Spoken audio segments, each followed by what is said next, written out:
kii jenn waay la bi mu juddoo ba am fukki at baayam woo ko ba mu ñëw mu ni ko kaay jàngi pexem jigéen. mu takki bagaasam laxas dem tukki, maanaam réew mu wàcc fa, dëkkoo dëkk mu dem fa ngir jàng pexe jigéen.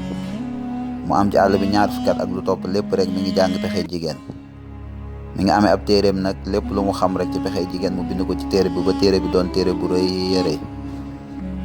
mu ni nag comme matal na, am na ci àll bi ñaar fukki at di jàng pexe jigéen, day ñibbi.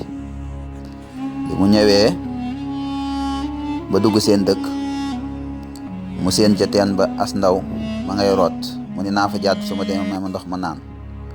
mu ñëw ci teen bi nuyoonteeg ndaw si, daal ne ko may ma ndox ma naan. mu may ko ndox mu naan, daal ne ko yow foo jóge sax.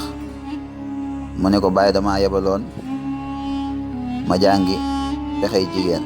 am naa ci àll bi ñaar fukki at ak lu topp lépp maa ngi jàng pexey jigéen, lépp bind naa ko sama téere bi. jigéen mën a tudda def lu ma umb, ndax lépp tënk naa ko sama téere bi.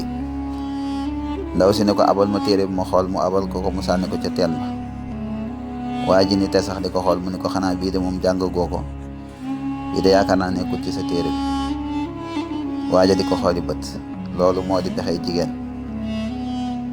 kon ñu ngi leen di fàttali képp koo xam ne abonné gul ci chaîne bi mu abonné ci, te di ko yaatal lu mu gën a yaatu rek gën a baax, ndax bu ngeen ci abonné bépp vidéo buñ dugalati rek da ngeen ciy jot.